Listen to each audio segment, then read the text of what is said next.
Hello students, I am Shivam Sahu. आज जो हम बात करने वाले हैं एक्सरसाइज 6.2। ओके, इस एक्सरसाइज 6.2 को स्टार्ट करने के पहले अपन यहाँ पर इसका इंट्रोडक्शन पार्ट देखेंगे एक्सरसाइज 6.2 का कि एक्सरसाइज 6.2 में पढ़ना कौन सा टॉपिक है। तो यहाँ पर आप देखिएगा, यहाँ पर जो आपको टॉपिक पढ़ना है वो क्या पढ़ना है, increasing and decreasing function. Okay, तो यहाँ पर इंक्रीजिंग एंड डिक्रीजिंग फंक्शन का मतलब मीनिंग समझते हैं यहाँ पर कि भैया इसका मतलब होता क्या है एक्चुअली में। ओके, तो मान लीजिए, देखिए इंक्रीजिंग एंड डिक्रीजिंग फंक्शन को समझने के लिए अपन एक एग्जांपल लेते हैं। मान लीजिए आपके पास एक फंक्शन है, मान लीजिए आपको एक फंक्शन दिया है y equal to x plus 3, ये आपको एक फंक्शन दिया हुआ है। और मान लीजिए एक और फंक्शन दिया हुआ है y equal to minus x plus 3।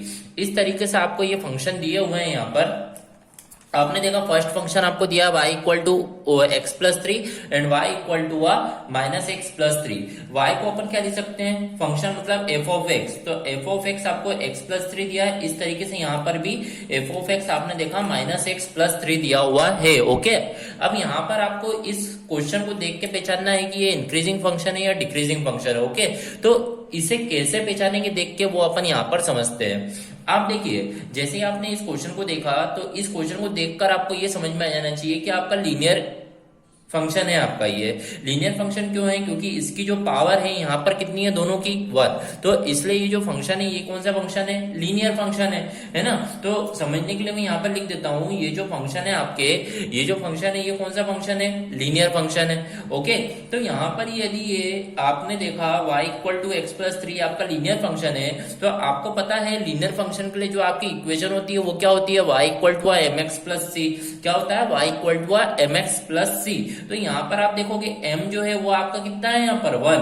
तो m जो है वो कितना है, 1 and mx plus c। c मतलब क्या होता है, c यहाँ पे कितना है, 3। तो आपने देखा m मतलब ये क्या है आपकी स्लोप, एंड c मतलब जो है यहाँ पर ये क्या है, इंटरसेप्ट। तो आपने देखा ये जो फंक्शन आपको बोला है y equal to x plus 3, ये आपको इंक्रीजिंग है या डिक्रीजिंग है। तो आपने आपकी लीनियर फंक्शन लीनियर इक्वेशन से कंपेयर करा तो आपने देखा m की वैल्यू 1 है और c इज इक्वल टू 3 है। तो आपने देखा यदि ये लीनियर फंक्शन है तो ये तो हो गई सही इंक्रीजिंग फंक्शन। पर ये कैसे होगा, तो आप देखिएगा, जैसे स्लोप आपका 1 है तो 1 मतलब टेन थीटा इक्वल टू 1 मतलब थीटा कितना हो जाएगा, 45 डिग्री से आपकी लीनियर इक्वेशन बनेगी।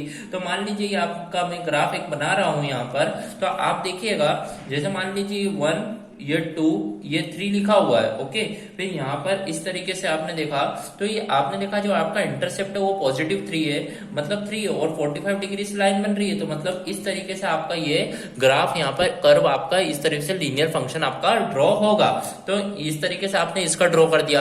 ओके, तो यहाँ पर आप देखोगे, यदि आपने देखा ये आपका x है और ये मान लीजिए आपका ये f ऑफ x है, तो आपने देखा आपका जब x बढ़ रहा है तो साथ में f ऑफ x भी बढ़ रहा है। Okay, when x is increased then fx is also increased, then it is called a increasing function. Okay, यहाँ पर आपने देखा x is increased then f of x is also increase, then it is called a increasing function.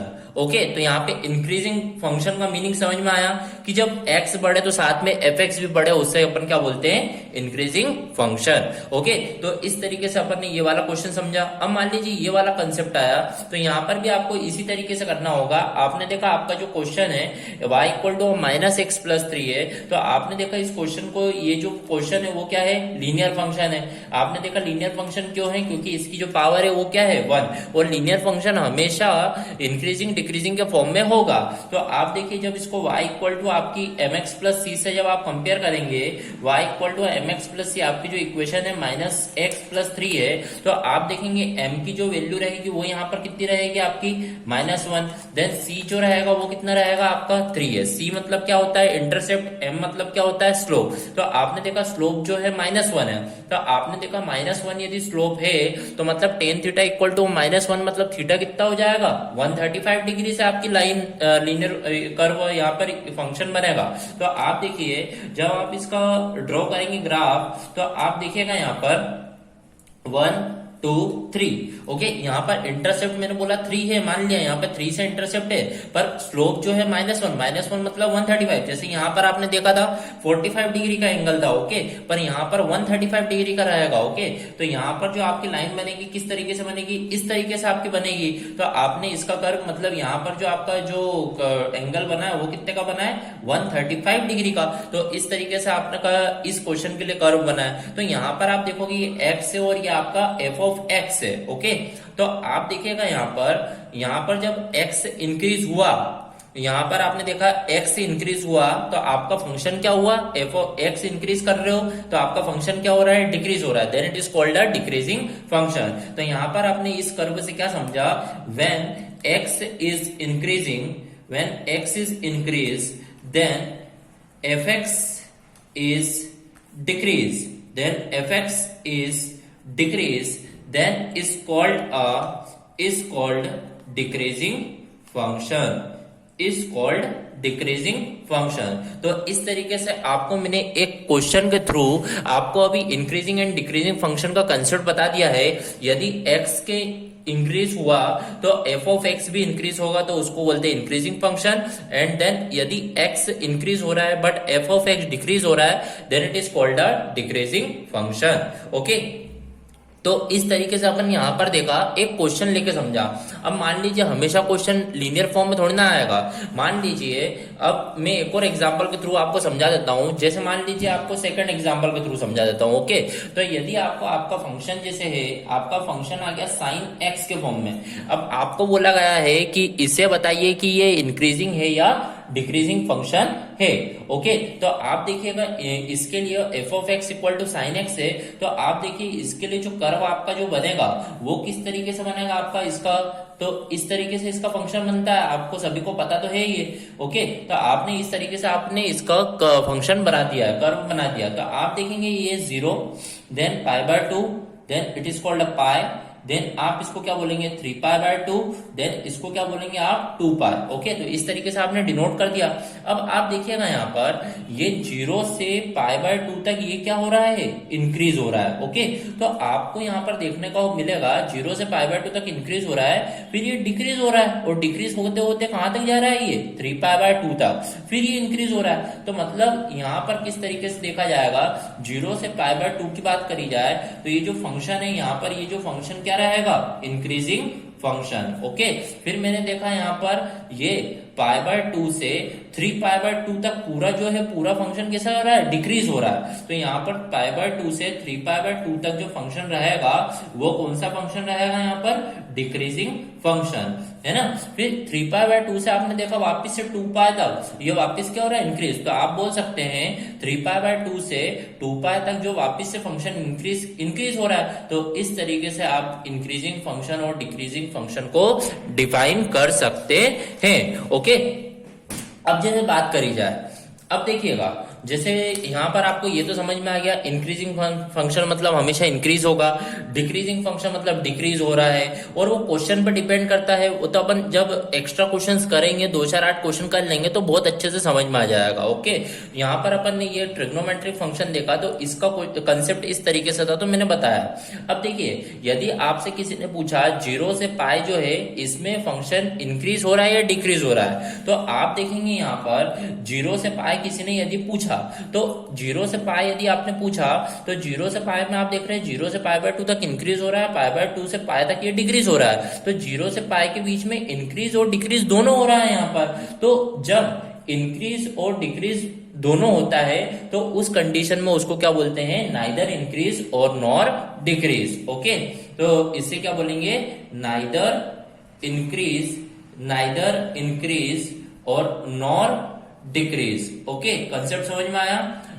Neither increase nor decrease कब होता है, जब increasing और decreasing both ओकर होते हैं। ओके, तो in the condition of both function increase and decreasing function occur, then it is called a neither increase or nor decrease। तो इस तरीके से आपको यहाँ पर increasing और decreasing function में 3 कंसेप्ट पढ़ना होते हैं, increasing function, decreasing function, neither increasing nor decreasing। तो इस तरीके से आपको यहाँ पर देखना होता है।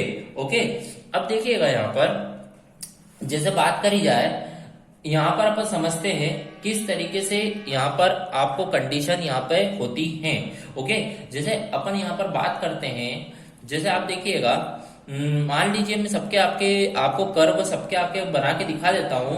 जैसे आप देखिए, जैसे कर्व की बात करी जाएगी तो कर्व मान लीजिए सबसे पहले इंक्रीजिंग फंक्शन की बात करते हैं। काय की बात करते हैं? Increasing function.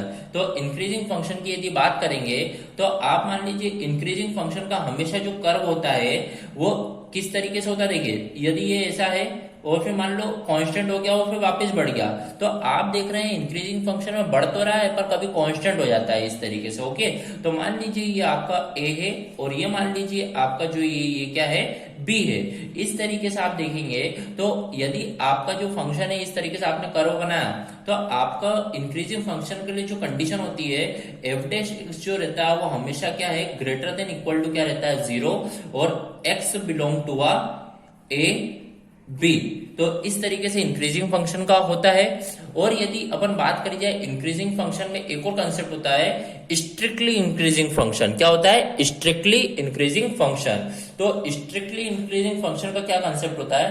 Strictly increasing function, इसका आप कंसेप्ट देखिएगा। देखिए, मान लीजिए मैं इसका कर्व बना रहा हूं तो ये आपका एक्स एक्सिस एंड आपका ये फंक्शन है। तो स्ट्रिक्टली इंक्रीजिंग में क्या होता है, हमेशा कर्व कांस्टेंट नहीं होता, हमेशा बढ़ते रहता है। तो उस कंसेप्ट में उसको क्या बोलते हैं अपन? Strictly increasing function. तो इसकी जो कंडीशन होती है वो कंडीशन होती है कि आपका जो एफ डैश एक्स होता है वो हमेशा ग्रेटर देन क्या होता है, 0। Okay, when x belong to a and b. Okay, मान लीजिए ये ए है और ये मान लीजिए आपका ये क्या है, बी। तो ये इंक्रीजिंग फंक्शन का कंडीशन है एंड ये डिक्रीजिंग फंक्शन की कंसेप्ट है। ओके, बढ़ते हैं अपने आगे। इंक्रीजिंग और स्ट्रिक्टली इंक्रीजिंग अपन लोगों ने पढ़ लिया है।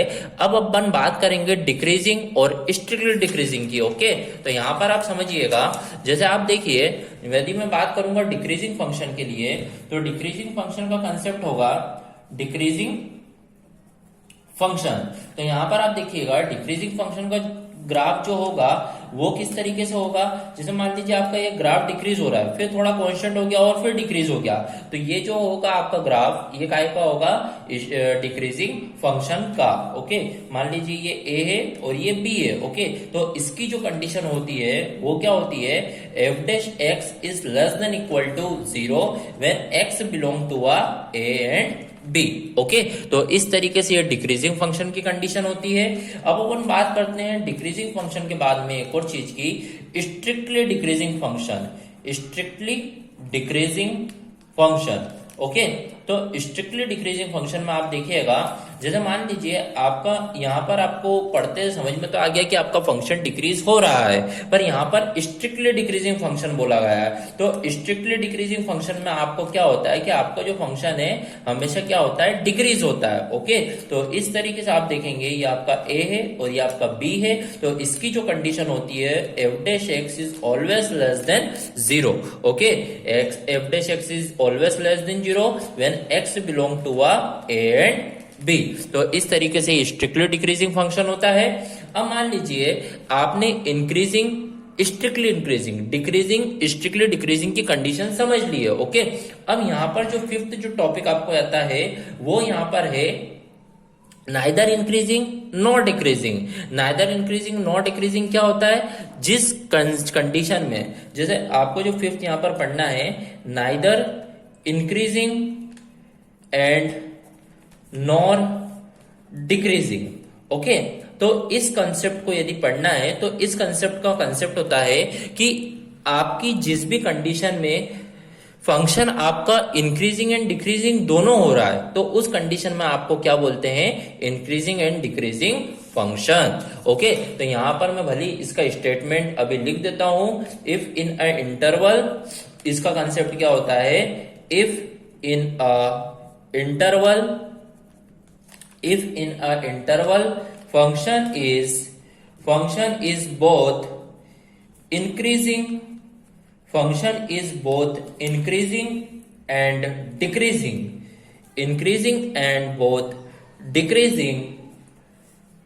then function neither increasing, then function neither increasing nor decreasing. Okay तो इस तरीके से आपने को ये भी समझ में आ गया कि नाइदर इंक्रीजिंग नॉट डिक्रीजिंग कब होता है, when the if in a interval function is both increasing and decreasing, then function neither increasing or decreasing. Okay, so here our topic this is complete. अब मैं इसे सबको शॉर्ट फॉर्म में लिख देता हूं. तो देखिए आपने देखा यहाँ पर यदि आपका f डैश x जो है हमेशा ग्रेटर देन इक्वल टू 0 होता है, तो उसको कंसेप्ट में क्या होता है, वो इंक्रीजिंग फंक्शन. आपका जो फंक्शन होता है उस कंसेप्ट में क्या होता है, इंक्रीजिंग फंक्शन. सेकंड बात करते हैं, यदि f डैश x आपका लेस देन इक्वल टू 0 है तो उस कंसेप्ट में क्या होता है, डिक्रीजिंग फंक्शन. ओके, तो फिर थर्ड बात कर लेते हैं अपन, यदि आपका f डैश x जो है ग्रेटर देन 0 है, तो ग्रेटर देन 0 मतलब strictly increasing function, strictly increasing function. यदि फोर्थ आपका f dash x less than 0 है तो उसको अपन क्या बोलते हैं, स्ट्रिक्टली डिक्रीजिंग फंक्शन. ओके, और नाइदर इंक्रीजिंग नॉट डिक्रीजिंग का तो मैंने यहां पर लिखा ही दिया है. तो यहां पर फिफ्थ आपको पढ़ना होता है neither increasing nor decreasing function. Okay, तो इस तरीके से आपको इस एक्सरसाइज में इन 5 टॉपिक का यूज होगा. Okay, so here our introduction part of exercise 6.2 is completed. Thank you.